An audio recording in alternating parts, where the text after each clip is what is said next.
And whoop, that down the other way, kiddo. One more, sorry. We're going to go to the learning objectives. Okay, there we go. All right, thank you. So the learning outcomes, I keep calling them objectives because that's the way we started out 5 years ago. But learning outcomes it is. And upon completion of the webinar, participants will, number one, gain an understanding of appropriate case management techniques in the development of the employment goal or the individualized plan for employment. Number two, understand how to complete the required sections of the final IPE that is consistent with the unique strengths, resources, priorities, concerns, abilities, capabilities, interest, and informed choice of the consumer. And three, achieve increased knowledge on how to develop and implement an appropriate IPE that meets all required components, those elements that are so important to the IPE. And with that, I ask you to give your full attention now to Wayne Daigle. Wayne, would you take over, please? Thanks, Suzanne. Yes. So today, in the second part of the series, we really wanted to focus on some of the skills needed to develop that rapport, establish the trust, and some of the tips and techniques to getting to where we developed a plan for employment. One of the main components of developing the IPE is our comprehensive assessment. So what is the purpose? The purpose of this comprehensive assessment is to develop or choose a vocational goal with the consumer. We need to develop a factual basis or rationale for the provision of those services. We're preparing for vocational planning, and we're empowering our participant or our consumers by increasing their own understanding of their strengths, abilities, and interests. So we take a look at all of these different aspects of the individual. How do we get there? How do we develop the goal? What are they interested in?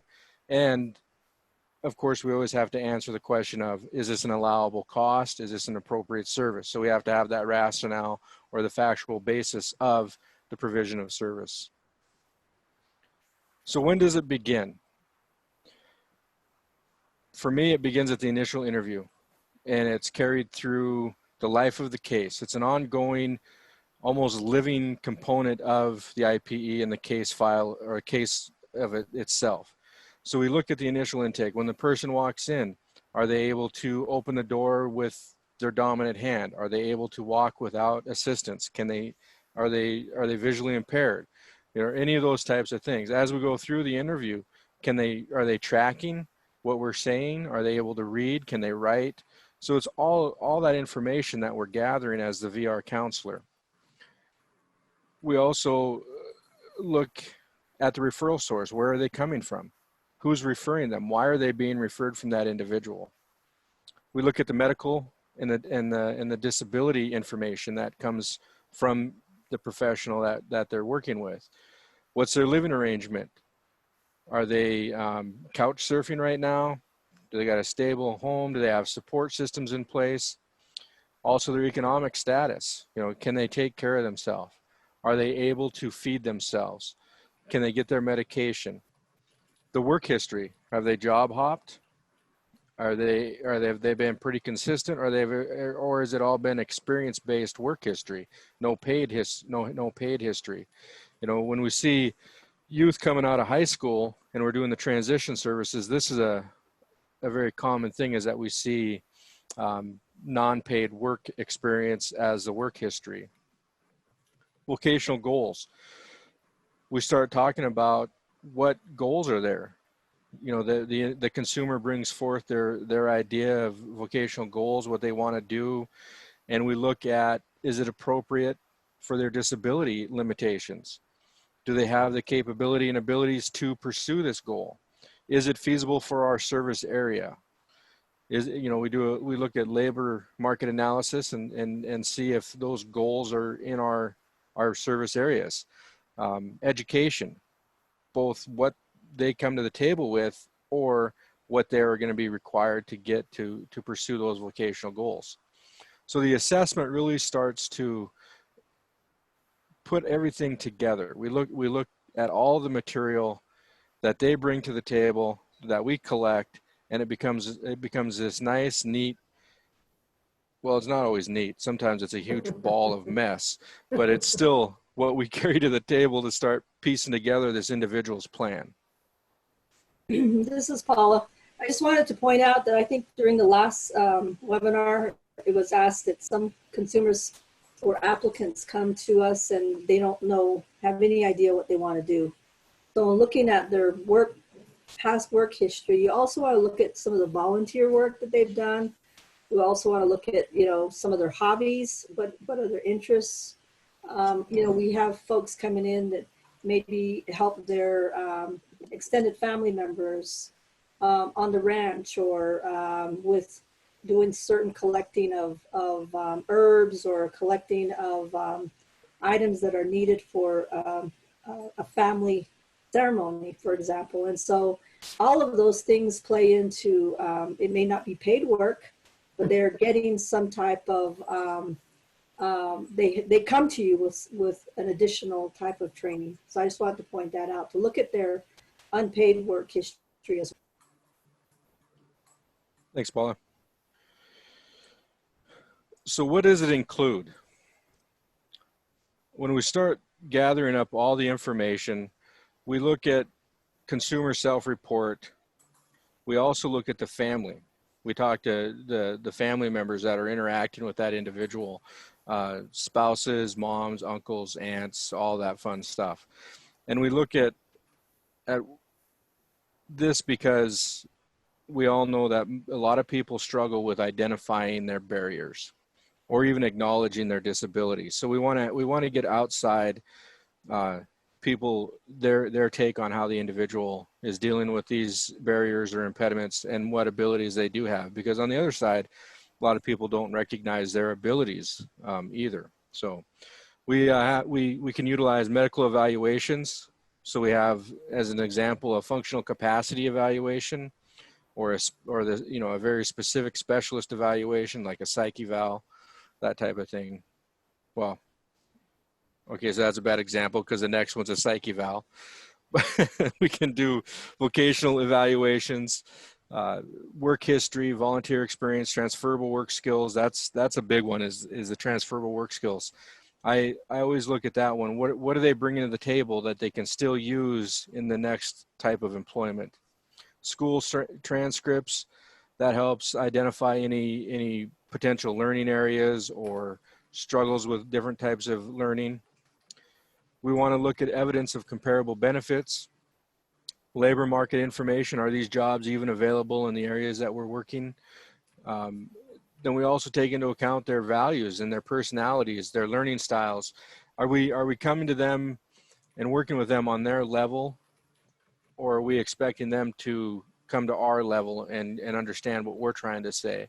So a lot of times that the language, the way the words we use, that type of thing, we need to make sure that we're on the same page when it comes to providing that information. I just also wanted to highlight what Wayne said around voc rehab used to be based in the medical model. Now we're pretty much a psychosocial type of approach, looking at an individual from a holistic standpoint. So again, Wayne's first bullet there, consumer self-report, outside influences. So getting to know the consumer, getting to know their interests, their abilities, their also their extended family members. Maybe they're staying with extended family members, so getting input from them as well. So we're coming from that approach rather than a medical model. So just wanted to point that out.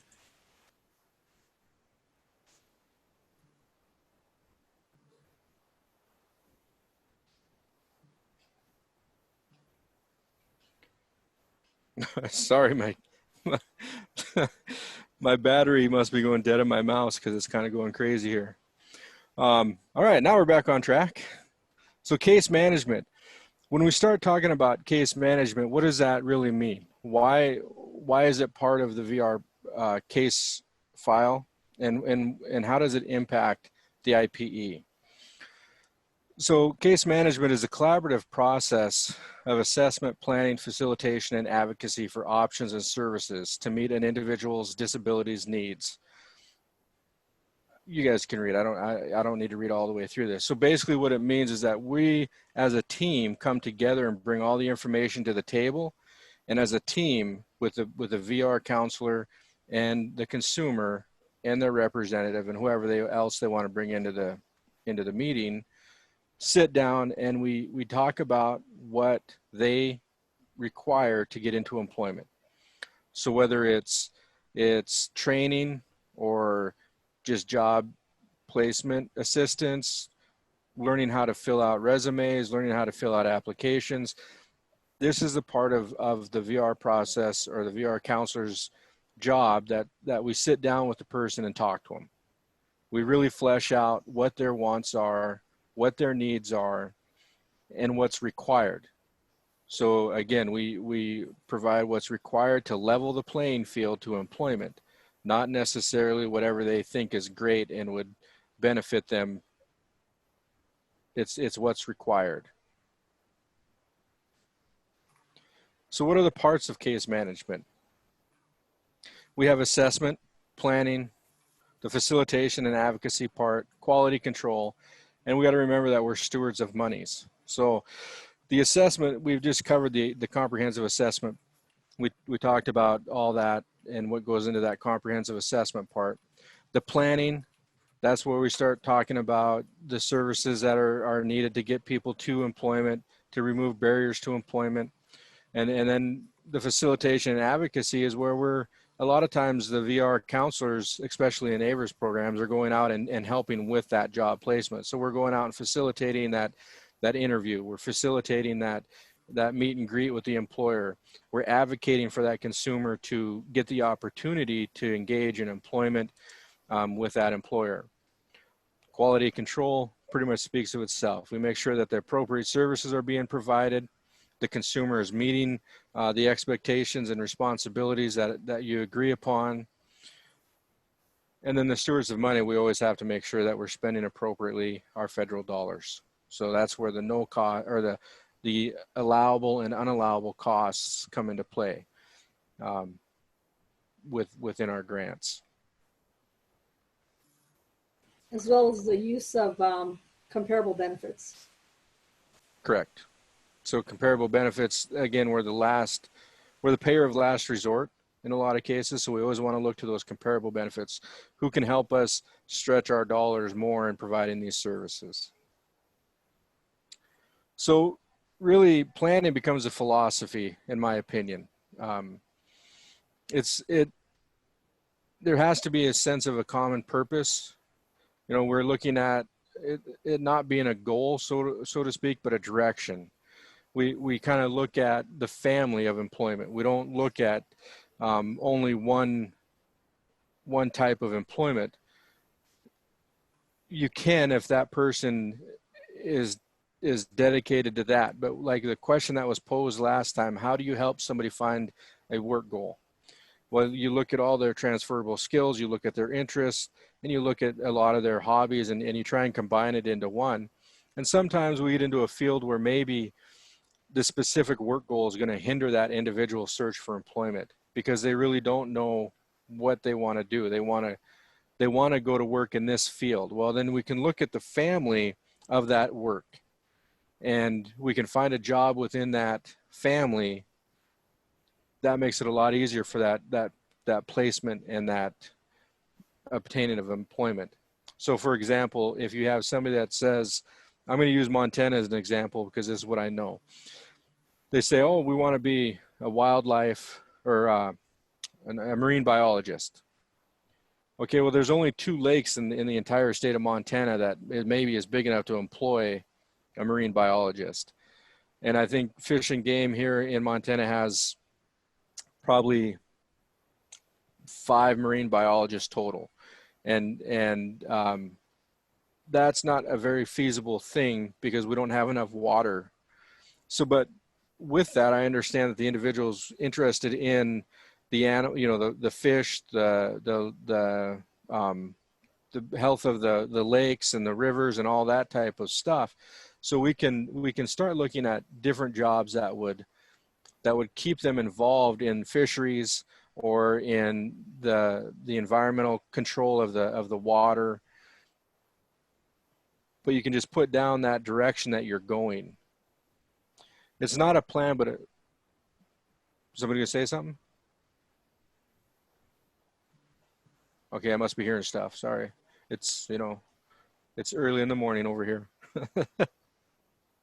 So planning it's not a plan, but a conscious selection of successive plans. So when I'm working with somebody, especially with people that have multiple disabilities that can impact their ability to gain employment, I have plan A, B, C, D lined up. Okay, so if this doesn't really pan out that great, then we can look at what plan B is, and so forth. This is Suzanne. Along with that, because I think this is really a good direction that you've brought us to, Wayne, in terms of planning and really looking at a person's their interests and direction and what has brought them to this part of their journey. Also, we need to take into consideration the disability, and I think we think about that as, well, that's what we're talking about, and that, but sometimes I think we actually have to say the words that a disability plays an important role in the planning, because if somebody has asthma, for instance, and they want to work out outdoors and the weather is very hot and dusty, that would not be a good environment, yet that might be something that they want to do. So you have to think about how you're going to maybe help that person maybe find a different direction. Thank you, Wayne, for letting me jump in there.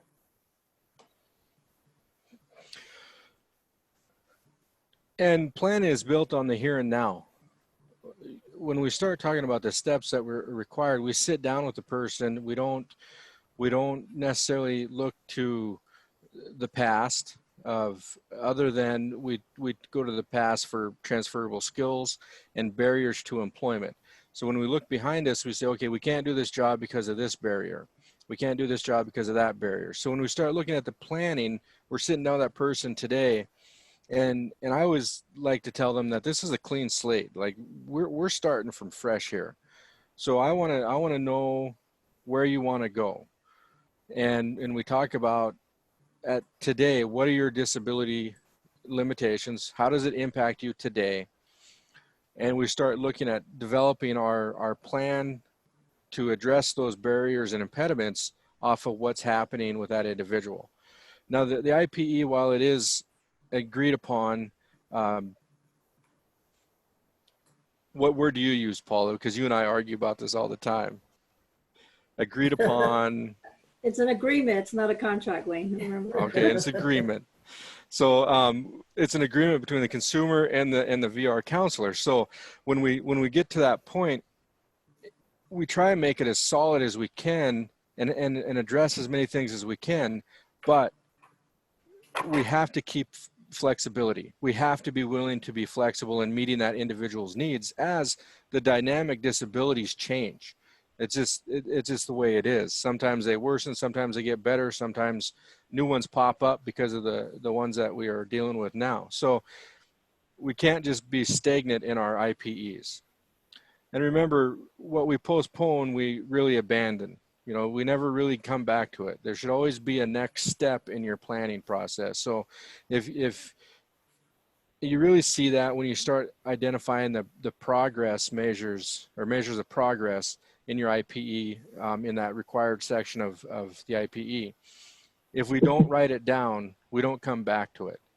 If we don't put it on paper and say, this is how we're going to determine what's successful, a lot of times we never go back to it and reutilize that information. Can I jump in just for a second, Wayne? Yeah. I just wanted to congratulate you on this slide here, because planning really is a philosophy.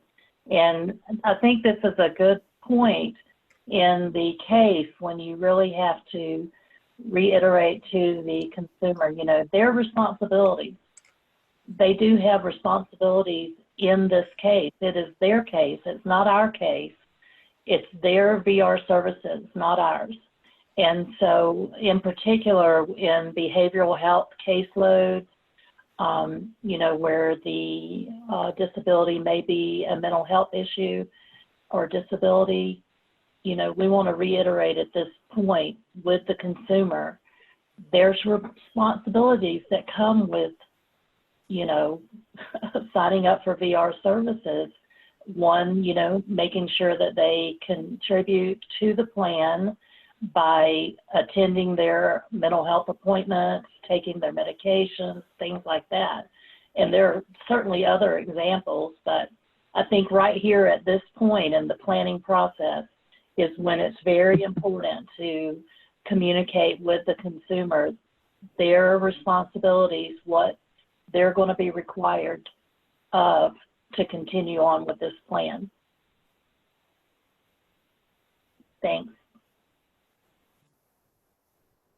So we have 6 key questions that go along with that. What has to be done? So when we start talking about we've developed our vocational goal, we have agreed to it, whether it's a specific work goal or it's a family, we know the direction we're going. So what has to be done to get there? When should it be done? And who should do it? Where should it be done? What priority should it have? And how much time will it require? Those are the 6 key questions when you're developing the plan with the individual that you need to ask of them. And then together you determine what priority. So, you know, interview clothes. I work with a lot of people, and purchasing clothing is not allowable, but if you're purchasing work uniforms or attire or interview clothes, that is allowable. So what priority does that have in your case, in your IPE, in your service provision? Should you do it right away before you do the training to get into that employment? Or can that one go down the chain a little bit and be later on? So that's kind of the discussions that you need to have and ask those questions of the consumer. And then time. Time is a big one. And we get that question all the time of how long can you provide a service? How long should you provide a service? Can you provide a service longer than 6 months, 3 months, 3 days? So we get these questions all the time. And time is an individualized component of the service provision. So basically, if you look at education and let's say we're going after an associate's degree, that's 2 years, right? So 2 years, you're going to provide tuition assistance for that individual. But let's say the interview close that they need to go out and do these interviews for employment, are you going to provide that for 2 years? You only need to do a one-time purchase with that. So really that's 30 days. So you can put in your IPE that you're doing 2 years of tuition, and then you're going to do a one-time purchase later, and you make it, you know, I don't know, let's say, you know, 2022, July of 2022, you're going to purchase interview close. You can put that time frame in there. Do we have any questions from the chat box yet or anything, guys? No, mostly people have just signed in. There are no questions, and So maybe did my sing-song voice put everybody to sleep? Well, I don't think we really posed any questions. We're providing information at this point, and it doesn't seem to have brought up any questions. Unless I'm wrong, let's hear from folks. Yes, please. Don't wait till the end, because when we're in the moment, if you got questions, put them down, please. One of the things I have, like a question or a comment, sometimes when you're looking at, and Paula brought this up earlier, comparable services. So if somebody is in an education plan prior to the employment goal, that education plan, their tribes might have scholarships. The state might also have dollars for registration and tuition and that sort of thing. So make sure that you've reached out in an education plan to all the players so that you're not necessarily paying all of the costs for education in those 2 years. So. Thanks. Hey, Wayne, I just want to say real quick that Kim said in the chat box, you're doing such a good job of explaining everything. They don't have any questions. Well, there you go. I got a feeling Tim's Yay. like sucking up there. No. Tammy Why? has posed a question. She wants to know, should we be sure that behavioral health is addressed and progress has been made before we provide any services? Mm.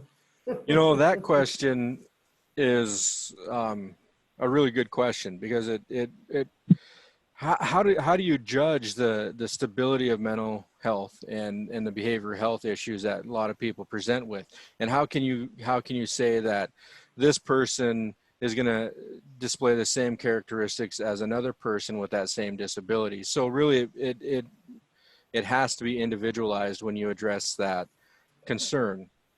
And that's part of what this planning process that we've been covering, the comprehensive assessment, that process is what allows you to look at that individual stability. Are they ready for work? Are they ready to move forward? Are they ready to start taking responsibility for their employment opportunities? Those are all the questions that you start to ask through that comprehensive assessment in determining their readiness for employment. And if the individual shows that they're not having any stability, and they're not taking their meds, and they're not following through, they're not being responsible for their own mental health, then you don't necessarily have to go down that path of developing a plan at this point. You might continue to provide support services, counseling and guidance, and maybe even referral services to help them gain that stability prior to entering into an employment or an IPE agreement. You like that, Paula? Go ahead, Suzanne. No, I think you've answered it. You talked about there are other services that you can provide. You don't have to provide dollar services. You can help somebody research their disability, and Wayne gave you some other options, but you don't have to abandon somebody because they have a substance disorder. You can still work with them, but you're going to share that working with them until they're really ready to assume the responsibilities of an IPE. Thank you. Okay, we get in the chat box. We do have some other questions and comments. Okay. It looks like William was asking, what if the consumer refuses to apply for scholarships and other comparable services, but still wants services to help with toolkits from Institute? So the old refusal to comply with our requests. I love those ones. So there's an old saying that he who has the gold gets to make the rules.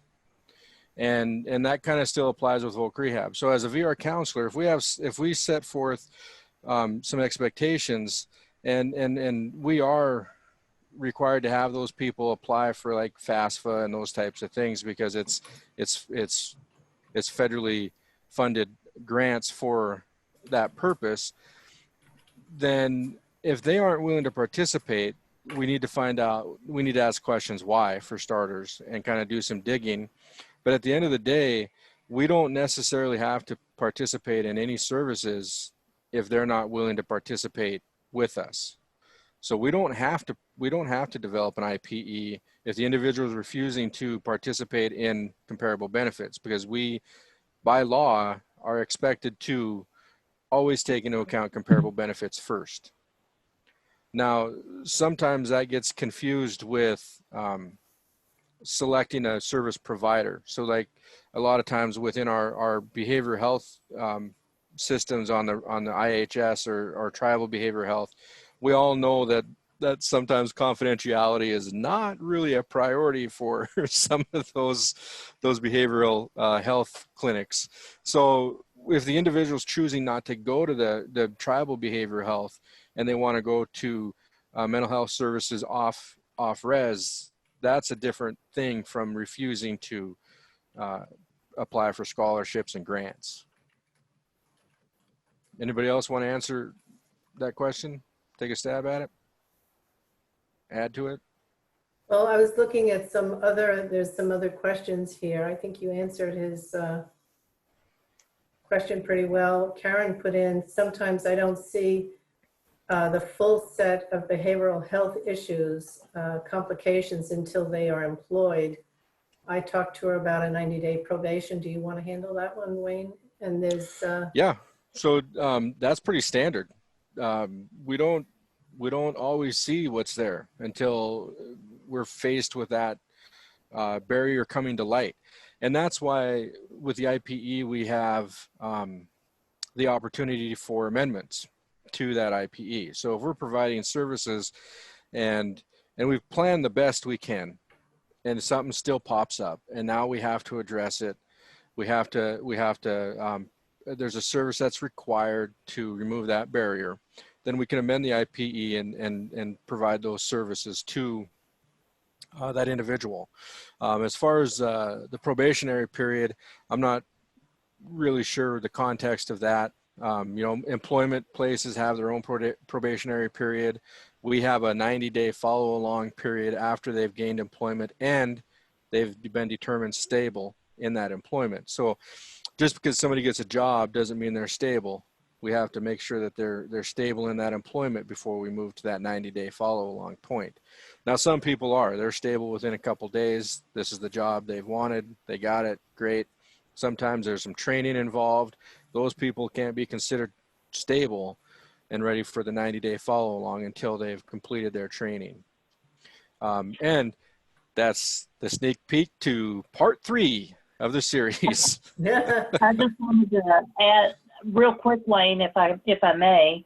I'd like to add, this is where it's really important when you are writing the IPE that you're staggering these services, the start date and end dates of the services, because you don't want to start job readiness services before you know that the client or the consumer is stable.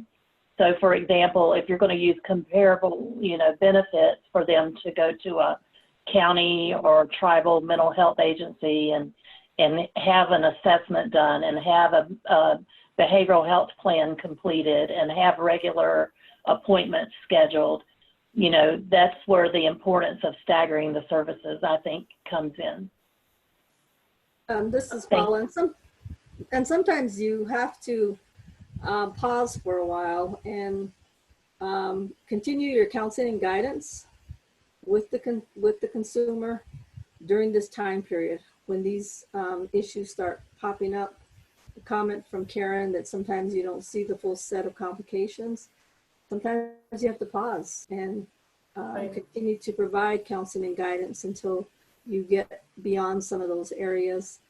There was another comment in here about doing an assessment, getting an assessment prior to and making sure that they continue their sessions with behavioral health.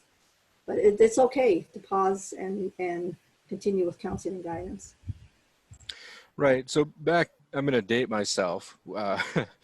We had numbers that we could use to manage our case files. And so like a status 10 was applicant, but not determined eligible. Yeah. And so status 18 was in IPE. And then I think it was 21 or something like that was services interrupted. Me too. So yeah. But we still have the ability to do that. We have the ability, but if we've already placed them in employment, then that creates a different scenario. I mean, we haven't, if they've already completed their 90-day, we have to look at it in steps.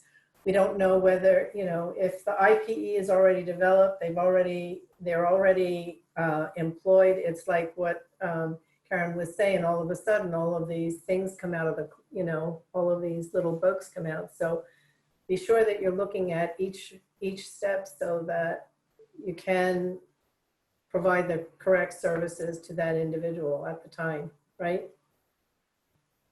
I don't know whether I made any sense at all. Sorry.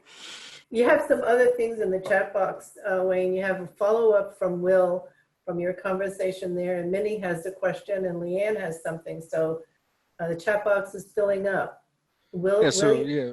Go ahead with William, follow up.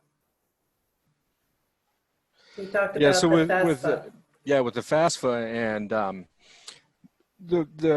the whole thing with the FAFSA is federal money, right? So Department of Education and Voc Rehab is funded under the Department of Education. So we don't double dip in that when that funding is there. And so you have to identify what's being paid with that federal money. And if you're looking at the program paying the tuition, then I always had them use the FAFSA money, the Pell Grant money, to cover all the other incidental costs. So transportation costs to and from school or from college, extra books and supplies, meals while you're there. That's what that money went for. So it doesn't always, it depends on the program and your team and how you come to spend that money. But that's one option that we have, instead of using it all for tuition. And then my program, I didn't want to use it all for the tuition, then have my program pick up 15 different small services that I had to write a requisition for all the time. So I chose to do the tuition and then let them worry about all the little stuff. And that was, again, part of the planning and discussion that we had in development of the plan. Is their responsibility is this, this, and this. I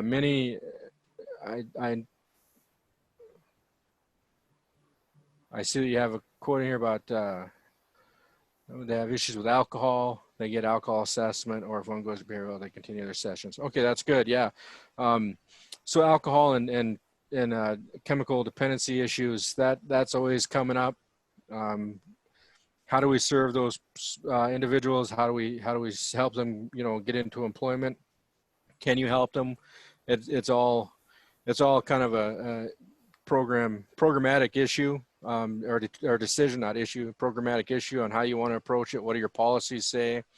What does your tribal policy say about it? So you kind of go back and you fall back on your structure that you've developed. But you can absolutely say that in the plan. That's part of, meeting their responsibilities and showing that progress, measuring progress, is that they continue to go to the meetings on time and follow up with their recommendations. Looks like Leanne, you had a comment here about standard array of behavior issues. They were not willing to acknowledge or document a disability. They refused to sign their IPE. And so in that situation, that falls back to that counseling and guidance component, right? So helping those people adjust and accept and understand and get educated on disabilities and that type of thing is always a fun thing. That's probably one of the worst counseling sessions that I think our job entails, is sitting down with somebody saying, look, you have these experiences and this is what it leads to. And at the end of the day, if they're refusing to sign their IPE, there's nothing we can do. We can't provide services. We can provide the last two services that you can provide without an IPE are counseling and guidance and referral. Those two services are across the board with everybody at any time. So in this situation, that's might be where they're going, is saying, look, if you're not willing to come into our sandbox, we can't play trucks.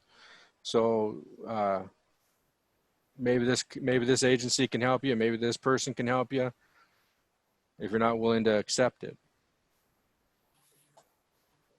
And that's also going to be part of part 3 too, is when's an appropriate closure? How long do we keep IPEs open? And how do we measure that progress?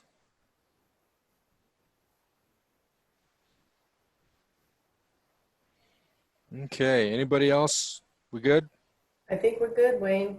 All right, how are we doing for time? All right, we have we're about good. 45 minutes, so. Cool. Roles of the VR counselor. this is, for me, is a very important discussion that needs to be had. We work with people, and it's very important that we understand our part of this.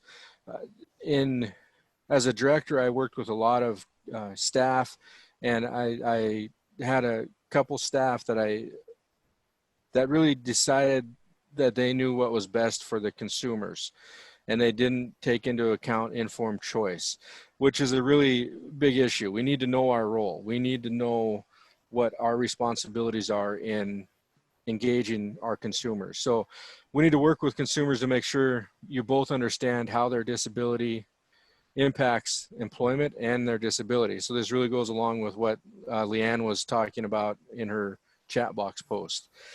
We need to be able to identify an appropriate job goal based on their grade 8. And that's important. This is the part I was just talking about. We don't tell our consumers what jobs they're going after. We say, here's a list of your abilities, here's a list of your interests, here's a list of your limitations. And these jobs fit within those categories. Which one would you like to pursue? Which one interests you? How would you like to go about doing this? Go gather some information on it and bring it back. Let's talk about it again. The other part that I see a lot of times is that consumers feel like we have to do this in one session. And VR counselors start to feel like that pressure that we have to get this done now. And we don't. The IPE development can take a couple appointments to get through. It doesn't have to be done in the same day. We need to work with the consumers to determine the services needed to become job ready and successful on the job. So again, this is required. Services required, not wanted. So we need to make sure that that what we do provide to the individual removes an impediment to employment that allows them to be successful. It's not what they want to help them get through the day. We also help in arranging services, so we can contact vendors, we can contact employment specialists that we have that we know to help develop these services. And then we assist the consumer in securing and maintain employment. So the programs that don't have employment specialists, the VRC becomes that employment specialist as well, and we also help in securing that employment.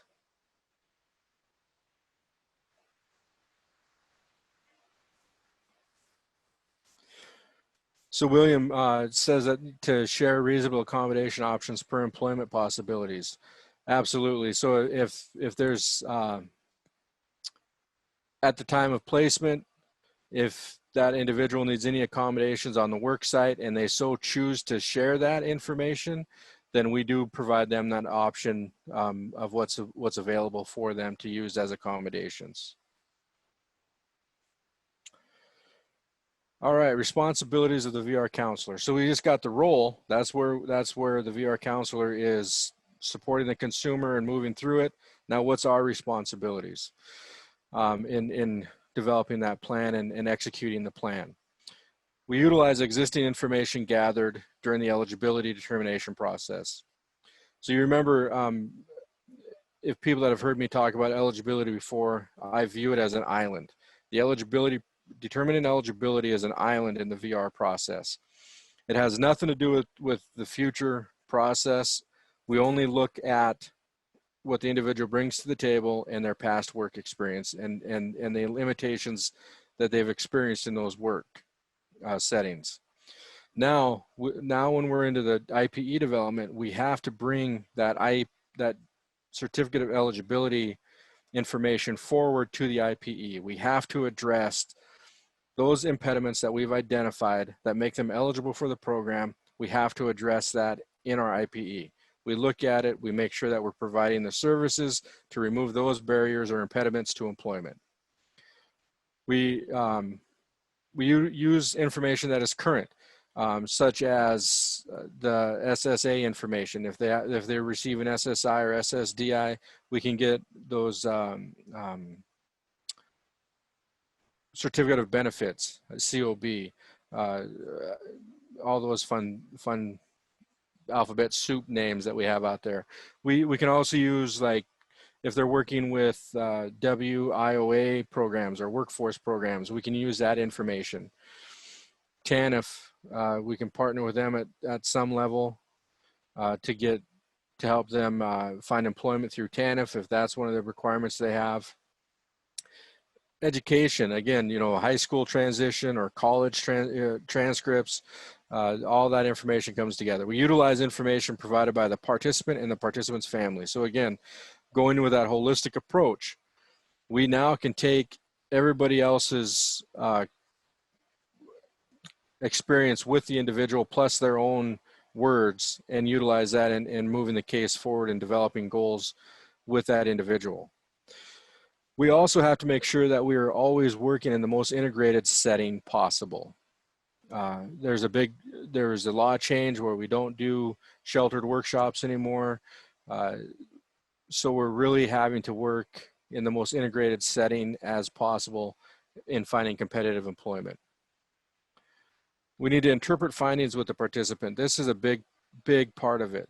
Like Leanne was talking about earlier, if this individual is unwilling to acknowledge it, it's maybe because they don't understand it and it scares them. Sitting down with that person, talking about what that evaluation means, the information that's provided, that type of thing is very important. We need to coordinate, purchase, and oversee consumer assessment process. So if we decide the individual hasn't worked in a long time and we need to do a community-based assessment or a trial work experience, we coordinate and get that taken care of. We relay through skilled counseling techniques the need for an assessment. Maybe that individual doesn't understand why the need for an assessment is there. They have this perception that they can do whatever job they want to do, and it's through that skilled counseling that we say, well, you know, maybe we should look at some of this stuff. Maybe you're not fully ready for work. And obviously I'm not very smooth right now and that, so don't take what I'm saying as an example of skilled techniques. Integrate information gathered into a comprehensive rehab plan. So again, that comprehensive assessment, we move it towards the overall planning process and philosophy of moving that individual into a IPE. Then we relay the information in an understandable manner. Again, a lot of people coming to us don't have the understanding of the vocabulary that medical professionals use. So it's our job to make sure that they understand in their language or their level of understanding. Ethics are huge as far as providing services to people. And it's important that we follow these because the general practice is that we follow the CRCC, Certified Rehab Counselors Commission, or Commission on, I can't remember the name of it now, but the CRC is the governing body for ethics. And we have autonomy. I always mess up this word. The B one, the second one, fidelity, justice, non-malfeasance, and veracity. So we just want to make sure that we honor the individual's rights. So that's that informed choice. We have to make sure that we meet the people at their level. We allow them to have their experience, and we allow them to make those decisions based off the information that we do provide to them. And we always do good to others. We don't. Our whole thing is not to cause harm. So part of developing an individual plan for employment is being willing to say that goal doesn't work. That's not appropriate. That work will never be obtainable because of your disability. It's a tough part of our job, but it's the part where we have to do good. We have to make sure that they stay healthy and safe, and that the disability limitations are compatible with the employment opportunity. We have to do what we say, and we have to be fair and give equally to others. We don't do favoritism in the program, and then do no harm to others. And then again, be honest, follow through with what you say you're going to do. Wow. I am so glad that this is Jamie's turn now. People are tired of hearing me. No, you're doing a great job. I want to go to the chat box. Tammy had a question. She said, when should a decision be made to do a new application versus post-employment services if they were closed successful. And does anyone want to jump in and answer that? My quick answer to that is, you know, it depends on your program. It depends on your program's policy, and it also depends on the case itself. Go ahead, Wayne. So there's, you know, best practice is 12 months post-closure. CFR does not put a time limit on post-employment services, but again, most programs do 12 months post-closure. And for me, the determining factor is number of services required. And the second determining factor is if it's job connected or not. So if the individual has lost their job and they aren't trying to get into this similar type of job within 2 to 3 days, then we need to look at opening another case. Let's say they're still in the same job. It's on the brink of being lost, and it's going to require 3 major services. I'm going to reopen the case and do an application and start providing those services to help that individual maintain their employment under a new case. Suzanne? Yes, I was going to mention that, and it's really important that that the original IPE is still involved. Once you are looking at what Wayne talked about, new services, then you need to open a new case. So I think that answers that question beautifully. And tune into part 3, because that is part of part 3. Yes. Thanks for that question. So we're at the part of the webinar. We're going to talk about something called the RAP, the Written Rehabilitation Analysis Page. And so what is a RAP? It's a Pre-Individualized Plan of Employment, an IPE working document. So prior to writing the IPE, you may want to use a RAP. When would you use it? Again, prior to starting the Individualized Plan of Employment. So you kind of use this document as an outline when you're writing your IPE. And I want to say right here, as we start with this is a totally voluntary tool for sometimes new VR counselors that are struggling with writing an IPE. I know myself personally, when I was a new VR counselor, I struggled with writing IPEs. And so I used this particular tool to help me. And I don't know, some programs use it, some don't. Some counselors use it, some counselors don't use it. We're just putting this tool out there for anyone that may want to use it.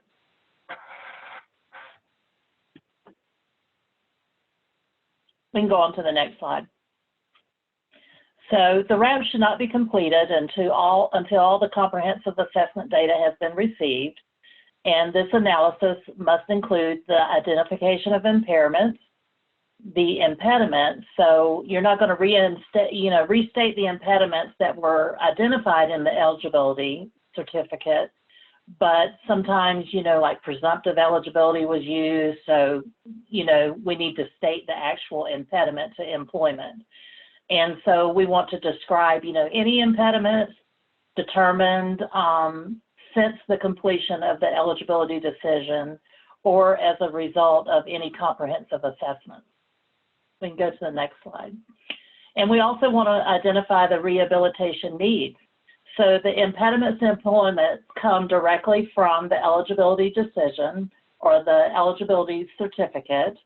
And so you want to individually address the rehab needs that are required to circumvent these impediments. So you want anything that has to be addressed as far as an impediment, this is where your rehabilitation needs come from.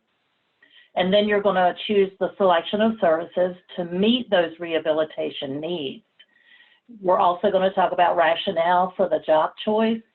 So, if you have specific impediments that are going to require rehabilitation needs, and then you choose the services, to circumvent those impediments, and then you're going to look at the job choice and say, hey, is this an appropriate job choice?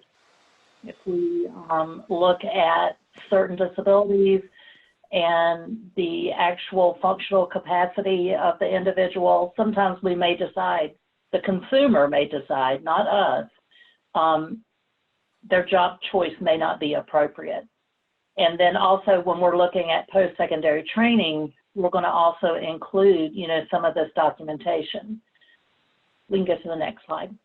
So real quick before we move on, I just wanted to let everybody know that we just posted in the chat box the link to these documents that we're referring to. So feel free to go in there and grab those as you need them. Sure. So when you have cases which, you know, the service that needs to be put in place is not apparent, you know, certain services selected need to, you know, you need to make sure that these services meet the rehab need directly related to the impediment. So sometimes secondary restoration issues pop up. You maybe need to have even a more detailed analysis. And then the counselor must also document the provision of rehab services, including the individual's informed choice necessary to complete the assessments, and also that the IPE represents, you know, the coming together of all of the assessments, the comprehensive assessment, and you're going to document all of this, the job choice, the scope of the services. All of this can be put into the RAP, and then you use this form for developing the IPE. We can go to the next one, the next slide. Oh, sorry, go back. We don't want to get to that one yet. So let's open up, Wayne, if you will, the example of a RAP. And I just wanted folks to look at it, and it's just a one-page tool. You're just going to look at. You want the blank or the filled out one? You can open the filled out one. This is just a particular case. It's a physical case. I wish that I had one for a mental health case, since we talked so much today about our mental health issues. But this actual RAP form was for a consumer that had, you know, a physical injury. So first we're going to look at the impairment. The impairment is going to show the documented disability and the diagnosis provided, you know, either by assessment or by medical documentation or any type of documentation the consumer has provided, or any assessments that you have provided through services. So in this particular case, the consumer had a rotator cuff tear, tendon tears, and a bicep issue. And the diagnosis was from XYZ medical doctor at XYZ surgical clinic on such and such date. So there's your impairment. Then you're going to go next to the impediment. So the impediments are a description of the impediment to employment. You know, what part of that impairment caused this impediment? So this individual received an injury to their right arm and shoulder, which did not allow them to lift any weight, and they were unable to work in their vocation of choice due to the inability to use the right arm. So without rehabilitation or surgery, this individual was unable to work. So there we've identified the impediment to employment. Then we're going to go to the next block, the rehabilitation need. This identifies the rehabilitation needs as they relate to the inability to work. So this individual could not work. Why? Because they couldn't lift any weight with their right hand or their right arm due to the injury, the impediment. And they were unable to perform tasks that required repetitive motion and unable to work, you know, actively for 2 hours or more without resting on a permanent basis. So there we've identified the rehabilitation need. And that is how we're going to select services to meet that rehab need. So this is where we identify the services needed to be written in the IPE.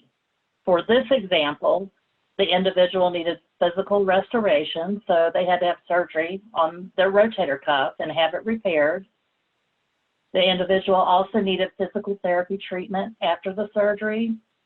So physical therapy as it was prescribed to improve the strength and mobility of that shoulder, that right rotator cuff. Another service that was required was drugs and medications and treatments. So any medication that the individual was required prior to, during, or after surgery. There was a notation here, narcotics, not more than 1 month, because we don't want to start a whole nother issue. And then counseling and guidance was a service that was provided throughout this case. So assistance with understanding the process of the surgery, recovery, rehabilitation, any limiting activity when this individual returned to work, and assessed, for accommodations on the work site. Anything that needed to be addressed after the surgery to allow this individual to get back to work in their vocational goal of choice. And so again, then finally, yes, sir. Can I jump in real quick, Jamie? Go right ahead. So this part of the wrap where you talk about selection of services is what's connected to your certificate of eligibility. What you've identified in the impediments section of your certificate of eligibility and the services that you're going to provide to remove those barriers have to be identified here. This is where you show that connection to the IPE. So in the eligibility, you might list that the individual has a torn rotator cuff and they're going to require surgery. And this obviously is a state example because they have the funding to provide that service. And sometimes in our AIVRS programs, we have excess funding that allows us to do that also. But anyways, so you'd see that in your certificate of eligibility, but then you'd also see it now coming into your IPE. So there's that follow through connection. We can only provide support that's been identified, or we are required to provide the support or the services identified in the eligibility in the IPE. You can always provide more services in the IPE based on findings after your certificate of eligibility. So in that, you've heard, if you've watched any of my certificate of, or determining eligibility stuff, I always say identify a primary and a secondary disability. That's what you write your eligibility off of, but in your case note, identify all the other disabilities that are there. We only are going to focus on primary and secondary disabilities because we don't want to have an IPE that ends up being 15 pages long because we're providing 30 different services for all these different all these different barriers. Where we identify the primary and the secondary, then we can provide those services because that's what's required in our IPE, and we know we've met our requirements. And if we identify the other disabilities in the case notes and they need those services, there's barriers that we can provide services to remove, we don't have to go back and amend it. We just include it in that IPE. Does that make sense? Clear as mud, yeah. I know. Right. Go ahead. Sorry. No, thanks, Wayne. I appreciate that. That's exactly right. So when we get to the selection of services, we want to make sure that we're looking at every possible need the consumer may have to accomplish their employment goals. So we're going to identify every area of need, either physical health, mental health, medications, transportation, et cetera. This is a working document. It can be pared down after this discussion, with the consumer, and any consideration of your program's resources, community resources, et cetera. So as we said in the beginning, this is a total voluntary. If you want to use this tool, if it's helpful to you as a new VR counselor in writing the IPE. So finally, just real quick here, I want to answer some of the questions that are and comments that are coming into the chat box. This form, like Jamie just said, is not a requirement for the case file. It's a tool. It's a tool that can be used to help your process in determining whether your goals and services are appropriate in the development of the IPE.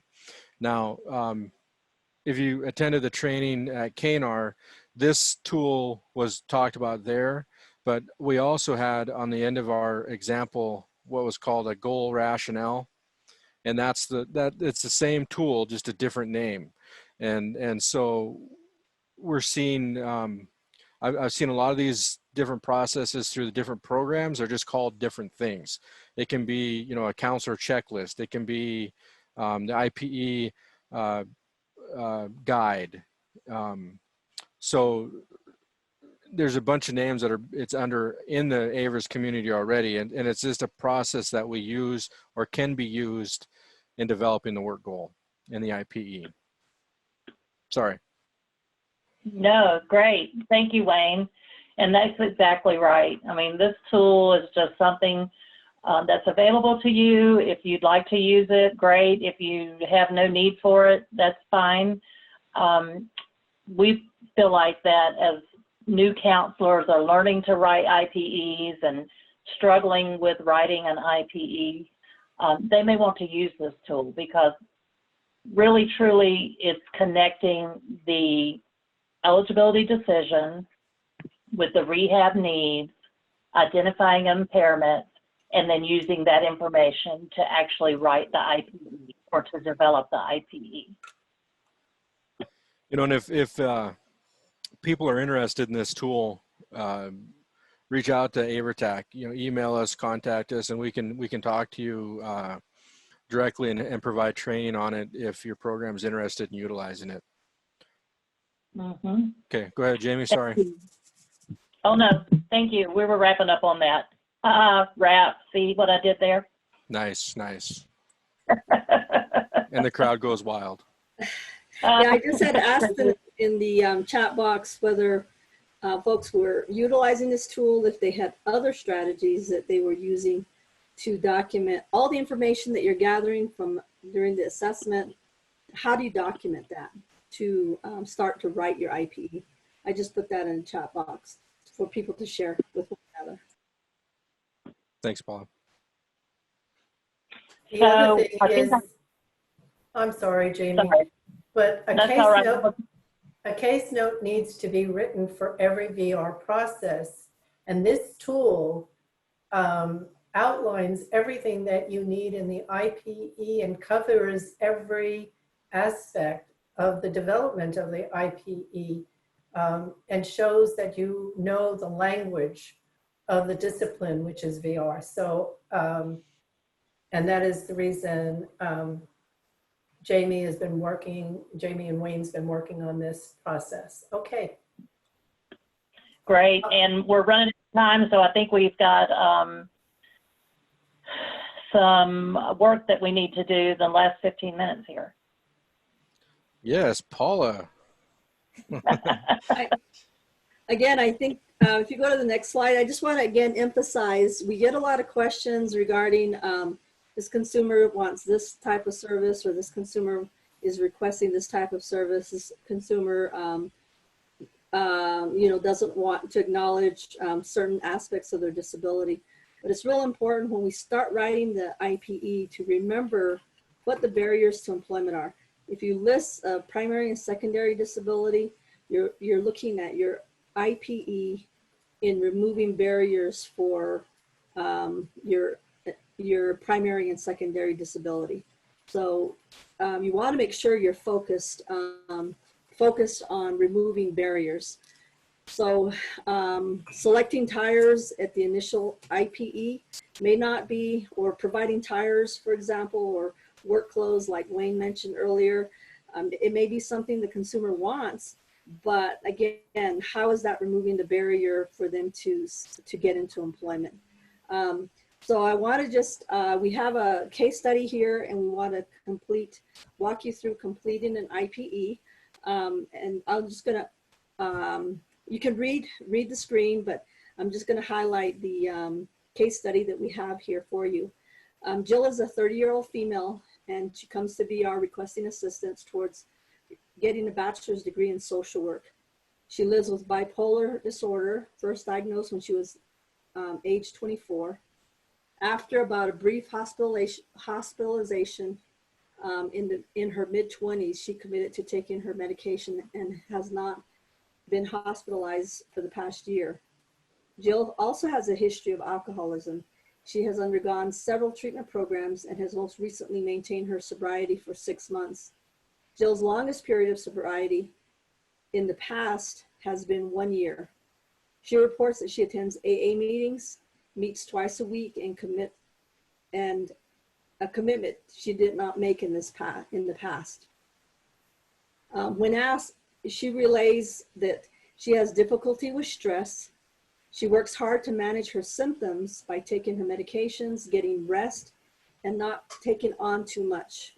Further, Jill is getting better at reading her prodromal signs. She has a good support network of friends and family. She is managing well. And again, that big word that we chose for this is basically early signs and symptoms of disability, Wayne. Prior to disability acceptance and alcohol treatment, Jill's employment history was sporadic. She worked as a waitress on and off for a variety of employers. After completing her associate degree in social work, she successfully worked as a mental health case manager in Idaho for 3 years. After moving to Montana, Jill secured employment as a youth activity leader at the local YMCA, where she has worked part-time for the past 2 years. She loves working with kids, but desires to work full-time as a child mental health case manager. Again, she has applied for many jobs in the mental health system, but has not been successful. A bachelor's degree is considered an adequate education for an entry-level social work position. However, Jill lives in a college town that produces more social workers than there are social work jobs. When asked, she says she may consider relocating. Jill believes she needs a bachelor's degree to get a job.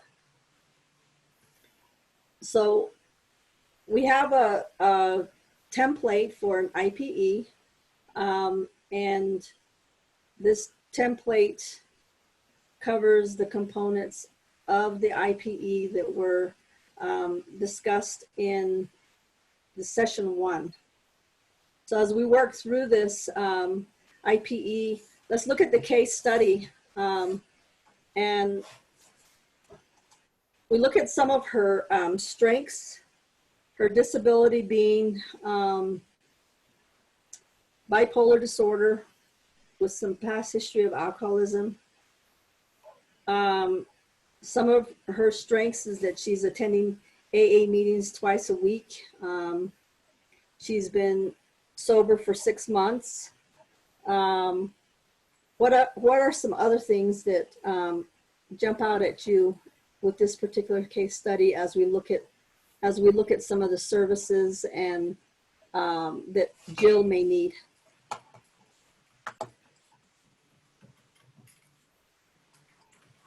Don't be shy, guys. Unmute and chat.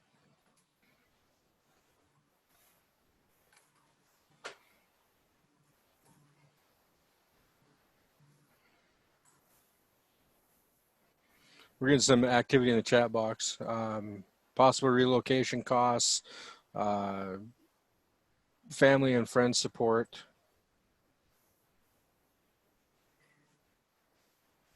Well, for one thing, this is, I think we are asking a bit of a challenge here because we don't have the document in front of us, but what would the very first VR service, well, we would have the name, the case number, IPE number, the counselor, employment goal, IPN date. So over here, you would be putting VR services such as maybe guidance and counseling would be the first one, and it would be the VR counselor or the program responsible party, the start date and end date. The start date would be the date, say today, and the end date, your IP ends, needs to be reviewed, mandated review once a year. So the end date may be 7/21/2021, and the cost, there isn't any cost, it would be direct. So I provided the first one, whether it's right or wrong. Can somebody pick out something if we're looking at, maybe I heard something about she goes to AA meetings, so maybe there might be something here about behavioral health. Okay, so I'm going to have Jamie and Suzanne monitor the chat box and throw stuff at me that comes out of it, because when I go to my screen, the chat box disappears. So we're going to ignore this first line. The name, case number, all that stuff is fine. We don't need that.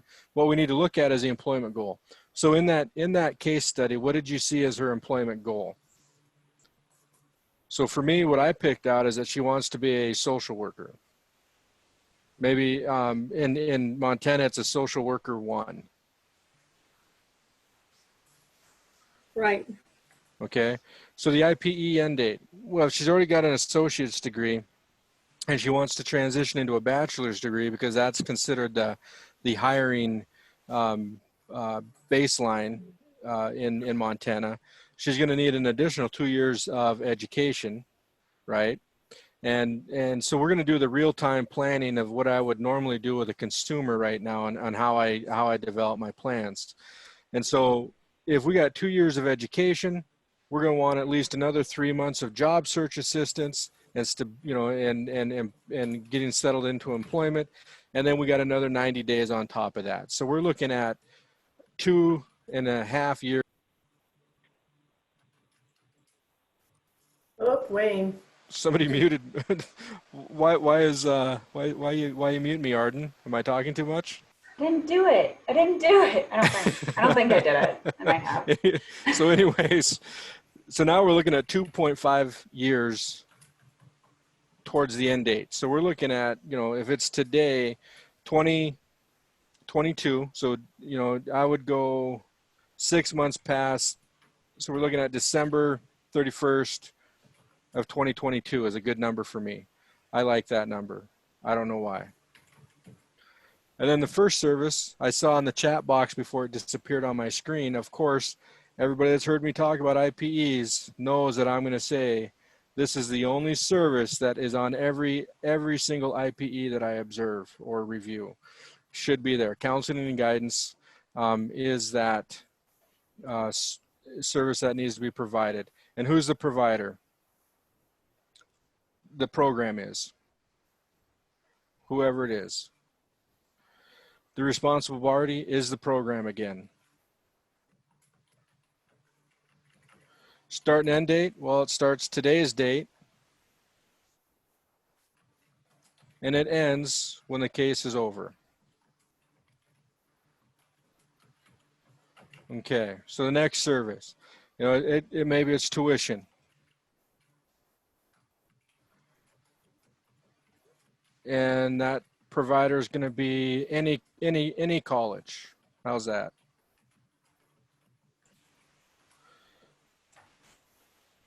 And who's going to be responsible?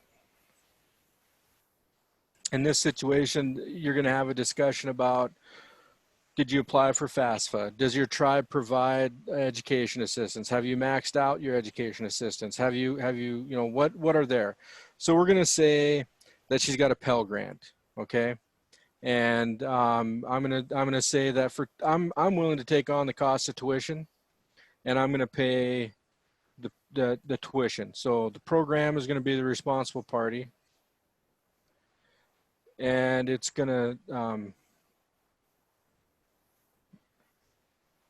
I'm sorry, I got to go back here because it's a zero cost. Then the tuition is going to start in September.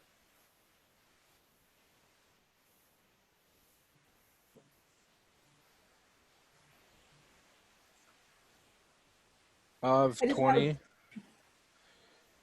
Go ahead. I just wanted to point out on the employment goal that Wayne didn't put in a bachelor's degree or, attending college. He did put in the actual family of work that Jill is interested in. And we're going to say four semesters, 2 years. I'm going to say, I don't know. What's a good number? 10,000? Oh. Depends if she's going to a tribal college. That sounds like a good number, but. Okay, we'll say she's at a tribal college, 10,000. And then books and supplies. The provider is going to be any college. And the responsible party is going to be the Pell Grant consumer. And that we're going to run the same dates again because school starts this time. So my form is messing up today. I apologize. We'll get it all fixed so you guys can look at it as it goes. Anita in the chat box says that she's going to college, that she would connect her also with disability resources at the college as a support service.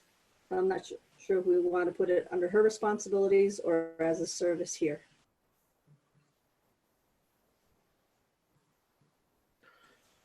Kim also puts native healing, traditional healing services as part of the IPE. Yep, so if the individual wants that, you'd list that here. So you can see where all these services start coming in. And I always listed any comparable services benefit or comparable services or benefit in this service provision category because I wanted their name on the IPE of the service being provided. And then I also, as we move down the IPE, I'm going to stop there with services because people get that idea. As we move down, we start looking at criteria for measuring progress. What are some of the criteria for measuring progress?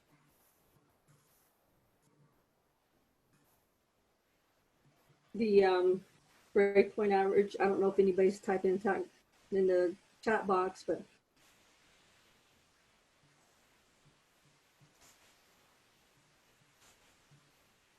could be completion of semester at a 2.0, 2.5 grade point average.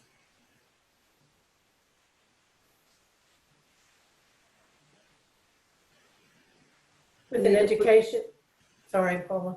That's okay. Anita puts her grades, her semester grade reports. Go ahead, Suzanne.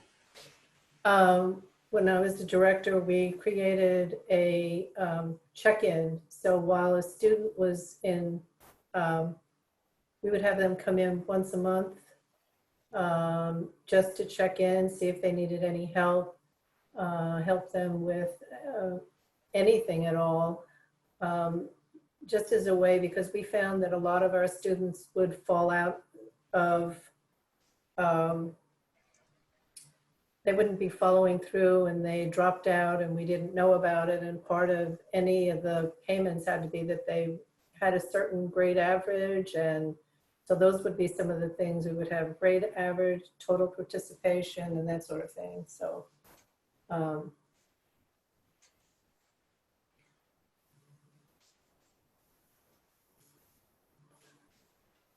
there's also internships and paid internships.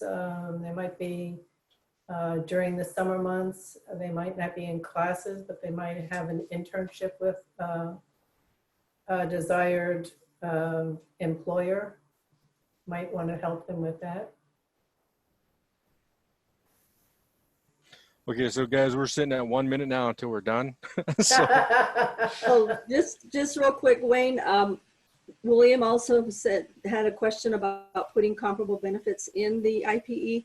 Yes. I guess, William, we put all services in there. The program pays for some of it. Other programs like Pell Grant would pay for it. Might be a comparable benefit. So yes, all services are included in the IPE. Good so question. As we go down. and then I also put them in on this line here. You identify them again. As we go down, we have to consider personal assistance services, technology services, post-employment services, and then also whether they were on an IEP with the schools. So you remember the components where we talked about in the first training, you have to identify them in the IPE. This is a section where you identify them. And you also have to explain what services are needed if they're needed. The supported employment, again, is right here. So you identify that, yes or no. And these are all at the time of completing the IPE. This is you have a discussion with them. You ask them, do you need help getting dressed or fed in the morning or to school? Yes or no? No. Okay. Do you need any assistive technology? Can you see the screen? Yes or no? That's how you go. Sorry, Wayne, I just wanted to say, is there a possibility, I am willing, I can't speak for everybody, but all of these documents are available to you, and as well as the case study. I would be willing, if people wanted to create an IPE from the case study, I'd be willing to look through them and provide you recommendations, because I think this is really the important part. Do you know how to develop an IPE from what we talked about, you know, the wrap that Jamie provided and all the instructions so far? So is that a possibility? What do you think, Wayne? Is that overboard? I think it's great. They can download the documents in the link that is in the chat box. They can utilize the tools, and again, reach out to us through email or calls, you know, directly, and we can walk through it with you. I want to, before I let everybody go, or you know, before we get done, I want to hit the last few components that are required in the IPE, and that's, we have to identify the review date. And in this case, it's the annual review of the plan. So that's annually, you put that down. This is how you need three dates. Why do you need 3 dates? We had 3 dates in the event that, because of the length of the IPE. Oh, right. But yeah, every year it's an annual review. Yeah, you have to. So you can identify all 3, or you can just identify the one until you, because most times we would look at putting that in a case note as well. So there's going to be 3 dates there. Consumer comments. This is how I capture the informed choice of the client. I get their voice. They can write in there anything they like. You know, I like this plan. This is going to meet my needs. My VR counselor sucks and probably won't go anywhere. Whatever. I don't care. I just want their voice in the IPE. This statement is what captures and shows. These statements show that they've gotten a copy. They've been able to review it. They've participated. CAP's been provided. All of that information is included in this section here. Their signature, your signature agreeing to it, and then the director's signature if required by your program. And I just want to point out on the annual review, those are minimum requirements on an annual review. A lot of programs review the plan more often. I think there was a comment in the chat box that someone reviews them every 3 months. So just keep in mind that your program may review them more frequently.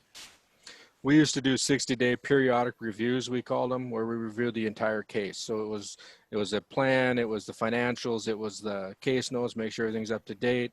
All the releases are up to date. We did that every 6 months. So again, thank you, Paula, for pointing out that this is the minimal requirement as identified by CFR.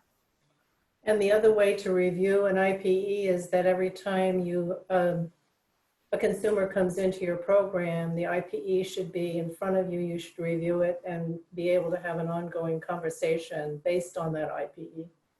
So you're actually reviewing it more than the annual and periodic, if you have a periodic.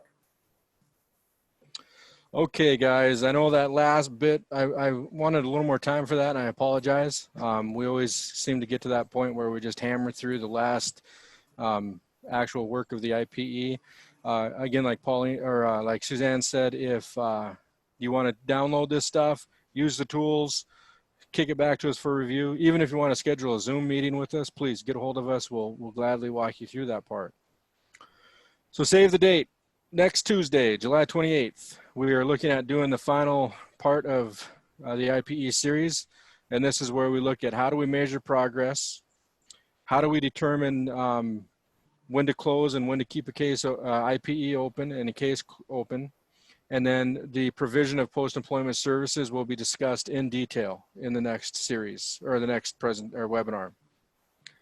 This is also where I get to beg and plead and beg you guys, please fill out this survey for us. We want to know if we're doing things right, and also include on that survey upcoming future trainings you'd like to see us provide. I will be sending out a reminder email with the same information and all the video links and all that stuff in the next couple days. So thanks everybody.